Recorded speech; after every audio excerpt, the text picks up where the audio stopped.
Bonjour à tous, j'espère que vous allez bien, j'espère que le repas s'est bien passé et que voilà, on espère que vous avez bien mangé, que vous n'allez pas faire la sieste pendant notre intervention. Donc je m'appelle Benjamin, je travaille pour l'entreprise J2S, je suis responsable des partenaires du coup depuis très peu de temps et vous avez avec moi Christophe Bossu qui est le fondateur de l'entreprise Argo, dans la réalité augmentée. Aujourd'hui, on va faire une petite intervention pour vous parler un petit peu de la solution au service des expériences de publication omnicanal. Alors, pour vous expliquer déjà, dans un premier temps, je vais vous parler un petit peu de notre solution de Simple Workspace et donc de la solution que propose J2S. Donc, on est spécialisé sur la partie print. C'est-à-dire qu'en fait, on vient créer des publications print, notamment des catalogues, PLV, ILV, l'ensemble de documents qui peuvent être imprimés, aussi sur des documents digitaux. Et on vient en fait apporter notre solution au travers d'une collecte de données. Donc voici un petit peu ce que propose notre solution. Là, vous avez l'ensemble au milieu de ce qu'on pourrait appeler le logiciel. Qui se situe qui est en SaaS, donc directement en ligne. On vient se connecter à différents types de solutions qui sont tout ce qui est CMS, PIM, Product Experience Management, Product Information Management, donc la partie data, les DAM pour les parties assets. On vient se connecter, on vient récupérer toutes ces données-là, qu'on vient intégrer sur notre solution SimpleMom. Et avec toutes ces données qu'on vient récupérer, on va pouvoir générer des fiches produits, des catalogues, comme je vous ai dit, de manière un peu plus dynamique, en format PDF qu'on vient créer à la volée, pour pouvoir apporter une expérience client plus importante et pour pouvoir aller plus rapidement sur cette partie, éviter toutes les erreurs. Voilà un petit peu ce qu'on veut faire. Et ensuite, derrière, vous avez la possibilité de mettre toutes les données que vous avez récupérées et qu'on a pu mettre en page sur de publications papier ou encore sur d'autres canaux, hein, tels que les sites e-commerce, par exemple. Là, on va prendre juste un exemple, ici, donc TCL. Je ne sais pas si vous connaissez TCL. Voilà, donc l'entreprise chinoise qui électroménager, télé. On a pris ici un cas d'usage, un cas avec lequel on travaille, parce que TCL, c'est un de nos clients. Une fiche produit qu'on a entièrement créée donc, pour eux. Donc on s'est connecté à leurs données. Donc par exemple un PIM pour pouvoir récupérer les données, un DAM pour pouvoir récupérer les photos. Et à partir de là, on a fait cette mise en page au travers des modules que l'on crée pour pouvoir en fait récupérer les données et les mettre de manière dynamique sur une page, sur une fiche. Ça ne nécessite pas forcément de savoir développer. On travaille avec beaucoup d'entreprises qui n'ont pas cette partie de développement, qui n'ont pas cette partie technique. La création de modules que l'on met en place peuvent être faites directement par les équipes, par des équipes marketing, etc. Donc c'est ça aussi l'avantage. Et ça permet de pouvoir générer ces fiches produits de manière plus facile et donc sans erreur et qui vont permettre de pouvoir faire un nombre incalculable de fiches. Ou encore aussi, si vous êtes sur le catalogue ou sur des documents en interne. Hein, ça peut être vraiment tout type de produit. Donc on a pris cette fiche que l'on a faite. Voilà un petit peu comment elle se place sur la plateforme, sur notre solution. Donc avec les données que vous pouvez récupérer ici, vous pouvez voir. Pour parler vraiment, pour mettre l'accent sur celle-ci, on a ce système aussi de validation. On a un système de validation qui permet donc de voir cette fiche et de pouvoir définir en fonction des départements dans l'entreprise, définir qui fait quoi, qui s'occupe de quoi, pour pouvoir avoir l'ensemble des données structurées sur cette partie-là. Donc, une entreprise dit, bon, bah, les photos sont très bien, on valide. Donc, on a validé ces photos, les données qu'on a récupérées du PIM sont correctes, on valide. Et donc tout ça, en fait, c'est différents départements qui vont pouvoir avoir cette main dessus, que l'on va mettre en place, que l'on va gérer avec eux, pour qu'ils puissent avoir simplement cet accès-là. Et donc éviter de toucher à tout le document. Ça permet de structurer tout ça. Et c'est là aussi notre force, et c'est ce que l'on sait faire. Donc on a pris tout ça, on a pu avoir ce système de workflow, on a pu créer toute une fiche produit que les entreprises ensuite vont pouvoir publier ou pouvoir utiliser pour leurs clients, pour leur en B2B, avec qui ils veulent en fait. Et cette fiche produit, on a décidé d'augmenter l'expérience client. On veut aller beaucoup plus loin. Une fiche, c'est pas dynamique, c'est une fiche, c'est simple. Et on veut aller plus loin, et c'est là où on a décidé de travailler avec Argo, et pour pouvoir augmenter cette expérience client et se rapprocher en fait un petit peu de la partie internet. Donc, je vais laisser Christophe parler un petit peu plus de cette partie-là qu'il maîtrise forcément vu que c'est un peu ce qu'il fait de son côté. Voilà, je te laisse. Bonjour, je suis Christophe, l'un des fondateurs de la société Ergo. Alors en fait, pour compléter ce qui a été dit dans Indam, vous avez énormément d'images. On a pris ce cas, aujourd'hui c'est un atelier, donc on n'est pas là pour expliquer un cas général, on est en train de parler de la fabrication d'une fiche. Sur cette fiche, c'est une fiche de frigidaire. Dans le DAM, il n'y a pas que 2 photos. Vous voyez, en l'occurrence, vous avez sur ce frigidaire, il y a 4 photos qui ont été sélectionnées dans le DAM, 2 en recto, 2 en verso. Mais par contre, si vous regardez dans le DAM, il y a un certain nombre d'autres photos et des photos illustratives qui, par définition, puisqu'on imprime un morceau de papier ou qu'on publie une page PDF et une fiche, on a une contrainte, c'est la contrainte de la place. Or, c'est dommage, parce que les gens commencent à avoir l'habitude de pouvoir regarder beaucoup plus d'iconographie. Donc ce qu'on va vous montrer ici, c'est que en connectant une URL qu'on a réintégrée dans le DAM, qui est symbolisée par le QR code qui est là-haut, on va pouvoir aller activer une web progressive app qui va inciter les gens à scanner cette page avec leur smartphone, je vais vous montrer comment, pour avoir des compléments d'information. Les compléments d'information sur l'exercice qu'on fait aujourd'hui, c'est simplement de dire il y a 8 ou 10 images supplémentaires. Comment mettre en page ces 10 images supplémentaires au-dessus de la mise en page qui, elle, ne peut pas les recevoir. Donc ce qu'on a fait, si on passe à la slide suivante, chez Argo, on a une API. Donc je ne vais pas vous montrer l'API parce que ça n'a pas vraiment d'intérêt. Cette API, en fait, pilote un éditeur. Cet éditeur, c'est un InDesign-like, si vous voulez. On a en fond la page PDF qui a été générée par l'outil J2S. Et nous, on va rajouter ce que vous voyez ici, c'est un slider sur lequel on va connecter des images qui proviennent du DAM, on va les valider automatiquement, on va les sizer comme vous le faites dans un logiciel de mise en page classique par rapport à la taille du slider. Un slider, c'est quelque chose qui permet de passer des images les unes derrière les autres. On le valide, ça l'exporte. Tu peux passer au slide suivant. Je vais vous faire la démo après. Une fois que le client possède la fiche, on peut soit publier cette fiche de façon digitale en PDF avec une surcouche HTML qui va vous permettre de visualiser les liens. Je vous invite sur le stand D6 pour venir voir, puisqu'il nous faut une connexion Internet, on va vous le montrer là-bas. Soit utiliser un téléphone mobile qui va scanner le QR code. Et je vais vous le faire, puisque vous êtes que très peu nombreux dans la salle. Je vais vous montrer le résultat. Je vais prendre un téléphone. Ceci est la fiche donc imprimée. Okay. En l'occurrence, il n'y a pas de QR code, mais c'est pas grave, je connais l'URL par cœur. Je vais aller sur mon navigateur préféré, à savoir Chrome. Cette URL arrive sur une Web Progressive App. Cette Web Progressive App est en fait un applicatif de réalité augmentée. Il vous dit c'est parti. Là, il n'y a pas d'application. Il vous demande d'aller scanner une page. Donc on va scanner la page. La page est reconnue. Il vous indique, il vous met le slider à l'écran. Oui, mais je n'ai pas 3 mains. Il vous invite à cliquer. Et si vous cliquez sur la page, le slider apparaît. Vous allez pouvoir visualiser l'ensemble des contenus additionnels que nous avions mis en page. L'objet juste de cette petite démonstration, c'est vous dire, il est possible sur une mise en page, qu'elle soit imprimée ou diffusée de façon digitale, de rajouter des calques virtuels qui sont soit HTML sur la partie du PDF, soit en réalité augmentée au travers d'une caméra par reconnaissance d'image, sans application. Ce qui est intéressant, c'est de dire, on n'est pas obligé d'avoir un applicatif spécifique pour ensuite inciter les gens à aller scanner.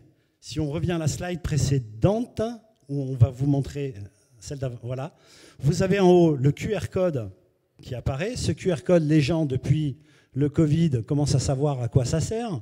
Ça n'est rien d'autre que l'ouverture d'une URL. Cette URL, on aurait pu taper l'adresse du site internet de la web app, mais les gens ne tapent pas. Évidemment, quand vous voyez une URL, on ne la tape plus. On scanne avec son appareil photo, sans application, et directement, vous allez ouvrir l'applicatif qui va vous inciter, il va vous le dire, veuillez scanner le document que vous avez en main. Si vous le scannez, l'interaction va apparaître de façon digitale sur votre téléphone. Et c'est là où je vous ai montré les différents sliders où on va pouvoir passer des informations complémentaires. Aujourd'hui, c'était un slider, mais imaginez, on peut mettre à jour des prix, on peut avoir des informations complémentaires, on peut avoir du multilingue. Sur une fiche en français, on va pouvoir donner des informations dans une langue étrangère. On va pouvoir donner des informations suivant le time stamping, c'est-à-dire en été ou en hiver, on ne va peut-être pas donner les mêmes informations. On va pouvoir les mettre à jour. La notion de mise à jour est importante. Sur une fiche, quand vous avez imprimé une fiche produit, il arrive assez fréquemment qu'il y ait un add-on, un erratum. Un erratum peut être virtuel par rapport à un élément. Tous ces éléments complémentaires d'enrichissement sont tout à fait possibles sans rendre obsolète le papier. Donc ça augmente, si vous préférez, la durée de vie.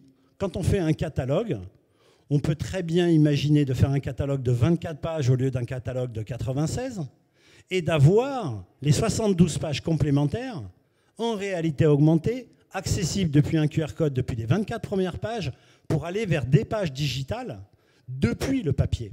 Ce qui est intéressant, c'est d'avoir une trace et d'avoir la possibilité de mettre à jour des contenus. Ce que fait J2S, c'est de récupérer toutes ces informations et de les scénariser au travers l'API qui est connectée chez nous pour pouvoir, dans le même environnement, fabriquer du papier et fabriquer ces fameux layers, fameux calques, soit HTML, si vous diffusez de façon digitale le PDF, soit en réalité augmentée, si vous imprimez la fiche correspondante.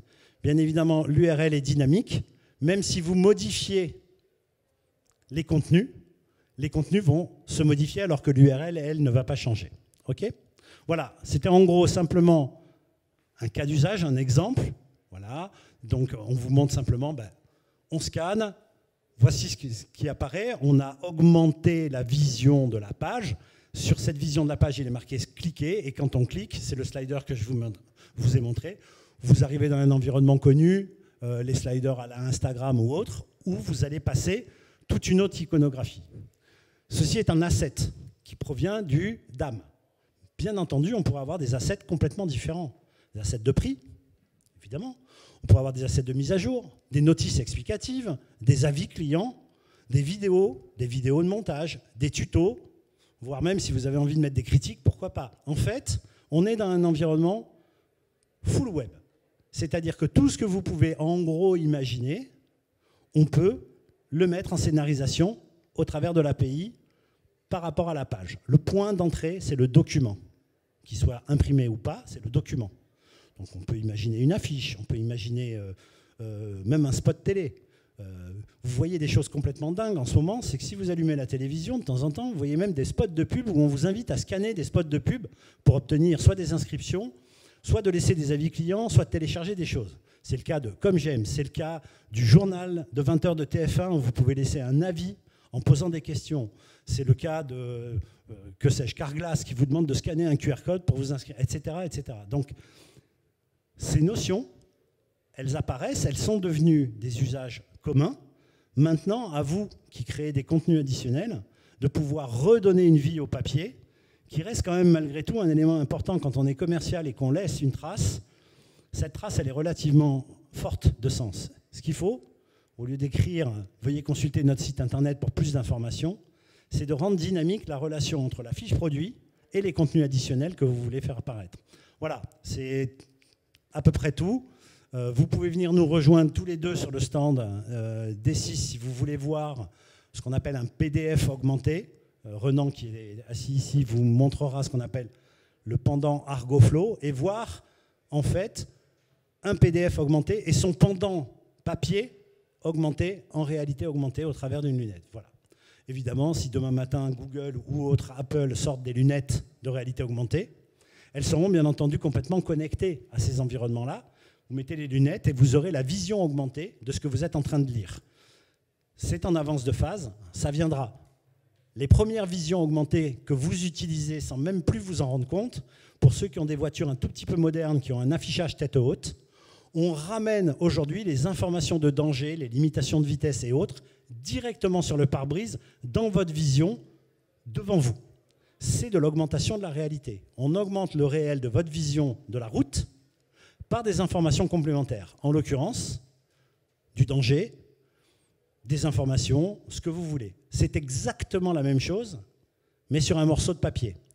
L'usage aujourd'hui n'est pas encore là, mais très rapidement, on peut imaginer que les gens ne vont pas se balader avec des casques, mais risquent de se balader avec des lunettes ou interagir avec des caméras sur un environnement pour avoir des informations complémentaires. Google avait dit on va sortir des Google Glass il y a quelques années en disant on se balade dans la rue avec Google Street View et on va vous dire quand vous passez devant le McDonald's, vous êtes chez McDonald's. Il y avait un problème d'usage. Évidemment, quand vous êtes devant le McDonald's, on n'a pas besoin de vous le dire en réalité augmentée que vous êtes devant le McDonald's. C'est complètement un peu idiot. En revanche, éditorialiser le monde réel par des éléments complémentaires, c'est quelque chose qui va arriver. Ça veut dire quoi, éditorialiser? Il vous faut des outils pour publier dans ces environnements virtuels. Eh bien, chez Argo, on fabrique les outils de publication. Voilà, très clairement. Et on essaye de les automatiser avec des outils de production documentaire automatique, comme ceux de J2S. Voilà. Je laisse la parole à la salle si vous avez une question. Si vous avez des questions, on vous écoute. Oui, j'avais une question. Donc, vous parlez d'un futur à base de réalité augmentée. Bien évidemment, on a parlé notamment des Google Glass qui sont en train de développer. C'est ça, mais oui, comme dit là, ils sont en train de remettre le projet sur la table parce que c'est la question d'augmenter le monde réel, on en parle de plus en plus de nos jours. Et moi, j'avais juste une simple question pour vous, c'est est-ce que vous voyez demain un futur où on pourrait se balader dans un magasin rempli de QR codes où on pourra avoir toutes les informations sur un produit? Alors, il n'y aura pas un magasin rempli de QR codes. Il y aura un magasin avec 1 ou 2 QR codes ou quelques QR codes. Il n'y a pas besoin d'en mettre partout. Puisque, comme je vous l'ai montré tout à l'heure, le QR code va ouvrir un environnement web de façon simple, c'est une URL, et c'est cet environnement web qui va utiliser des technologies d'image recognition, c'est-à-dire de reconnaissance d'image, pour aller vous donner des informations sur ce qu'il reconnaît. Donc on n'est pas obligé d'avoir un QR code pour reconnaître quelque chose. Le QR code, il est là pour vous donner accès au logiciel qui reconnaît l'image. D'accord? Il faut être très précis. Oui, ça va venir, et ça va venir beaucoup plus rapidement qu'on le croit. Et tout ce qui se passe en ce moment autour du packaging et des dangers alimentaires commence à rendre attentifs les grandes marques. Je vais en citer 2, Ferrero et Buitoni. Je vous laisse le loisir d'aller voir dans la presse pourquoi je vous cite ces 2-là. Ces 2 ont eu un rappel de produits dans les 2 dernières semaines. Or, comment on communique un problème sur un produit aujourd'hui? Vous pouvez faire le test et vous pouvez vérifier. On appelle la Direction générale de la répression de je ne sais pas quoi, qui fait une publication, qui oblige toute la grande distribution à imprimer une affichette, avec quoi? La photo du produit, avec les 2 numéros ou 3 numéros de lot concernés, et on vous incite, s'il vous plaît, à aller vérifier les produits que vous avez dans votre placard pour éventuellement les ramener et vous les rembourser. Bien, on passe des spots radio, on passe tout ce que vous voulez, parce qu'il y a un danger de l'hystériose qui peut être, dans certains cas, mortel.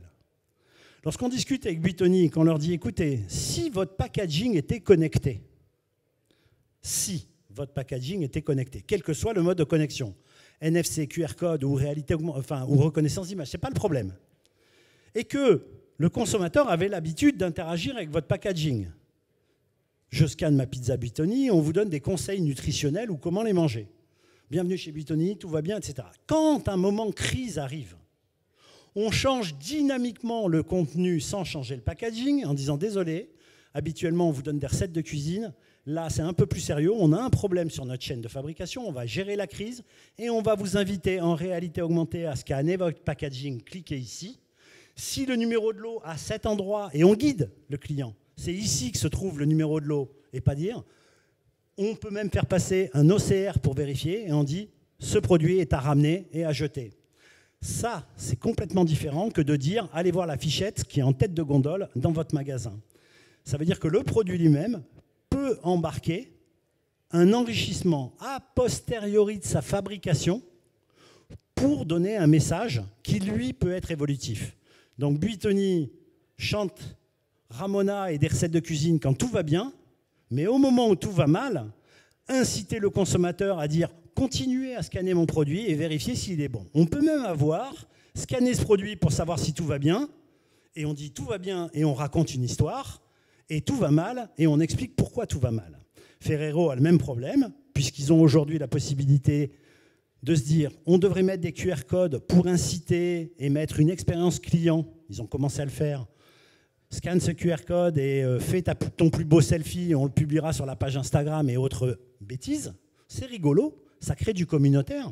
Sauf que sur ce même QR code, quand on a des Kinder Bueno à ramener, on enlève le message « fais ton plus beau selfie pour le publier chez Instagram » et on dit, sans réimprimer le packaging, et on dit « appuie sur ce bouton, scanne ton paquet de Bueno », il le fait, il le scanne, il y a une petite main qui dit « merci de lire attentivement le numéro de lot inscrit ici », puisque en réalité augmentée, on peut pointer un élément très particulier et faire apparaître, si votre numéro de lot est le numéro 1692, machin, etc., rapportez ce produit. Sinon, mangez-le, bon appétit.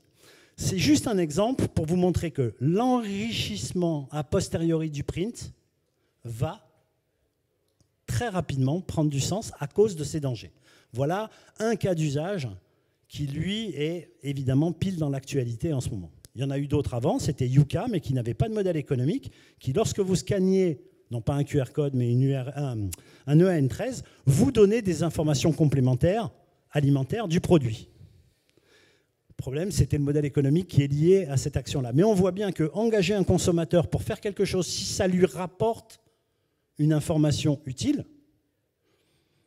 des allergènes, des problèmes de pertinence, de la recette de cuisine. On n'est pas obligé de parler que des trucs qui font peur. On peut très bien imaginer de regarder un produit et d'avoir des conseils d'utilisation. Bien sûr, il y en a qui sont imprimés. La mise en œuvre est suffisamment simple. Je m'interroge sur le fait que ça n'aille pas plus vite. Ah, ça c'est une excellente question. Le QR code existe depuis 1994, inventé par Toyota et un fournisseur pour gérer les chaînes logistiques d'approvisionnement des pièces mécaniques pour la construction automobile. 1994. On est en 2022. Dès 2007, le continent sud-asiatique, lui, a adopté le QR code. Ce qui a donné, 6 ans après, une pression chez Apple qui a intégré les librairies en standard dans l'appareil photo, 6 ans après l'adoption du marché chinois et sud-asiatique. Donc vous parlez de pourquoi ça ne va pas assez vite. Je n'ai pas la réponse du pourquoi, c'est un constat. Entre une nécessité de marché et l'adhésion au grand public et la sortie, se passent quelques années. Combien, je ne sais pas.